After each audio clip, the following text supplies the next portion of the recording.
बिहार में पंचायत चुनाव को लेकर राज्य निर्वाचन आयोग का नया निर्देश। बिहार में एक दिन में मिले रिकॉर्ड कोरोना मरीज, नए पॉजिटिव 50,000 की संख्या पार की पहली बार, और घर वापसी के लिए मजदूरों में मारामारी।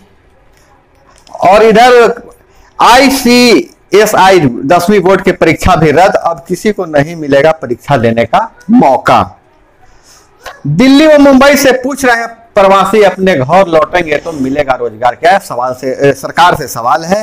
और इधर हम बात करें तो हाईकोर्ट में डॉग जजों की नियुक्ति का रास्ता साफ हो गया है।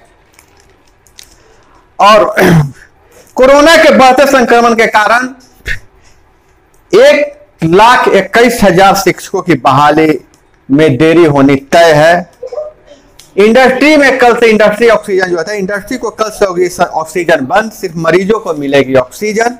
और इधर बात करें कि अगर मुखिया नहीं, पंचायत सचिव और कार्यपालक सहायक घर घर जाकर बांटेंगे मास्क, पूरे राज्य में 12 करोड़ मास्क बांटे जाएंगे। और केंद्र सरकार की बात, केंद्र सरकार ने दिल्ली हाईकोर्ट के फैसले को दी मंजूरी। लालू को जमानत मिलने के बाद रिहाई में भी लगा अड़ंगा। और इधर शिक्षा जगह से बात करें तो पाटलिपुत्र विश्वविद्यालय सत्र नियमित रखने की तैयारी, भरा जा रहा है परीक्षा फॉर्म।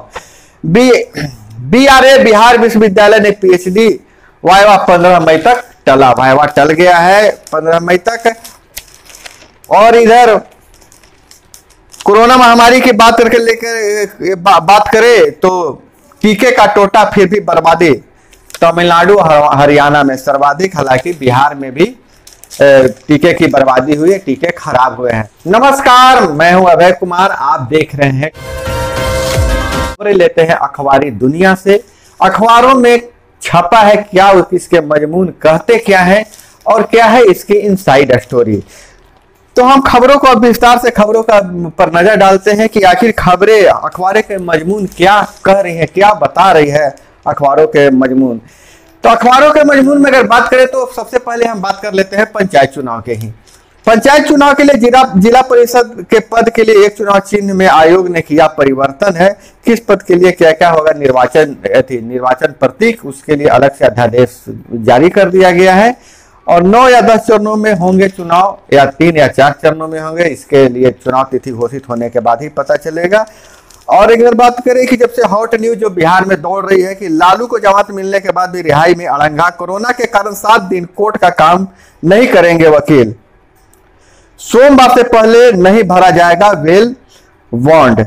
हाँ, जैसा कि लालू यादव की रिहाई की बात हो गई तो उनको बेल मिल गया था, लेकिन 17 अप्रैल को रांची हाई कोर्ट ने लालू यादव को सशर्त जमानत दी थी। जमानत के लिए जब तक बेल बॉन्ड नहीं भरा जाएगा रिहाई संभव नहीं है। ऐसे में लालू के वकील को उनका बेल बॉन्ड भरने के लिए सोमवार तक का इंतजार करना होगा। करीब 3.5 साल, मतलब 23 दिसंबर 2017 से लालू प्रसाद चारा घोटाले में न्यायिक हिरासत में है। हालांकि इस दौरान सेहत लगातार खराब रही है, लेकिन अब लालू यादव को निकलने के चांस था, जेल से घर आने का, घर वापसी की बात हो रही थी, लेकिन अब उम्मीदों पर पानी फिरता दिख रहा है, थोड़ी सी देर होगी।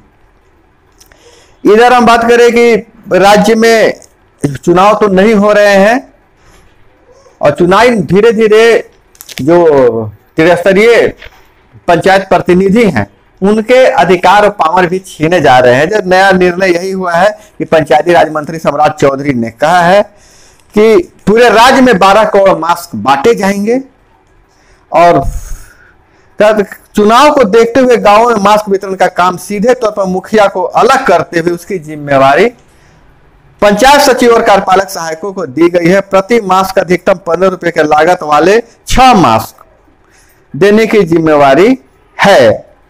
पूरे राज्य में 12 करोड़ मास्क बांटे जाएंगे और यह मास्क जो है 15वें वित्त आयोग की राशि से खरीदी जाएगी। बहुत सारे दोस्तों के मन में सवाल था कि चुनाव होंगे कि नहीं होंगे, लेकिन पंचायती राज मंत्री ने जिस कहा कि चुनाव के मद्देनजर ऐसा कदम उठाया जा रहा है, तो ये बहुत बड़ा इशारा है पंचायत चुनाव की ओर।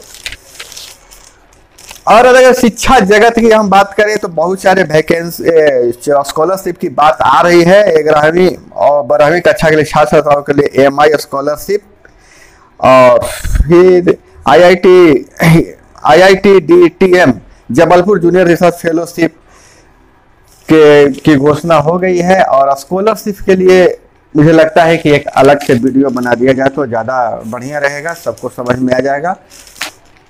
और अखबारों की अगर बात करें तो ज़्यादातर खबरें जो हैं कि वह कोरोना से है, कोरोना गाइडलाइन से के लिए को लेकर है, और उसकी मतलब जो भयावह स्थिति है जागरूकता फैलाने को लेकर है। कल हालांकि प्रधानमंत्री ने संबोधन भी किया था और उन्होंने लोगों से गुजारिश की थी कि आप इतना संभल जाएं, इस तरह से आप अपना दिनचर्या फिट कर लें, इतनी अनुशासन बरत लें कि आपके इलाके में न कंटेनमेंट जोन बनाने की जरूरत पड़े और ना ही देश को लॉकडाउन की ओर जाना पड़े।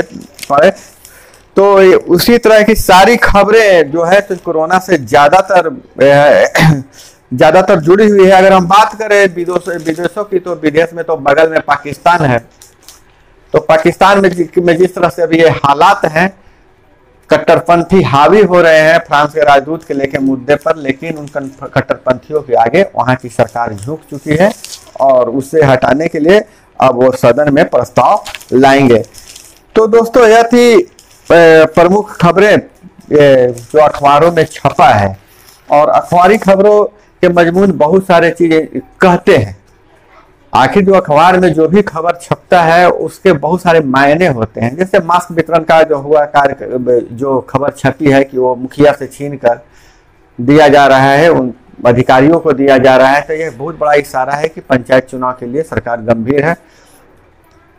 दूसरी यह चीज है कि रेमडेसिविर जो दवा की जो कमी है उसको पूरा करने की बात की जा रही है। और बहुत दिनों से मांग चल रही थी, चाहे जो पढ़े लोग जानकार लोग ऐसी चर्चा कर रहे थे कि अगर जो इंडस्ट्रियल जो ऑक्सीजन है उसको थोड़े दिन के लिए बंद कर दिया जाए और उसको उसी ऑक्सीजन का उपयोग अगर चिकित्सीय सेवा में किया जाए तो बहुत जो समस्या आ रही थी ऑक्सीजन की वह खत्म हो जाएगी। तो केंद्र सरकार ने यह निर्णय लिया है कि अब इंडस्ट्री का जो ऑक्सीजन है वह चिकित्सीय सेवा में जाएगा, इंडस्ट्री को ऑक्सीजन नहीं मिलेगा। आपको जानकर बहुत आश्चर्य होगा कि बहुत कम मात्रा में चिकित्सा सेवा में जाता है ऑक्सीजन, क्योंकि जरूरत ही नहीं पड़ती थी। लेकिन इस बार जिस तरह से कोरोना का भयावह रूप है फैला हुआ है, उससे ऐसा लगता है कि ज्यादा ऑक्सीजन की जरूरत पड़ेगी। और आपसे गुजारिश है कि आप भी सावधान रहें, बिना मतलब का घर से बाहर नहीं निकले।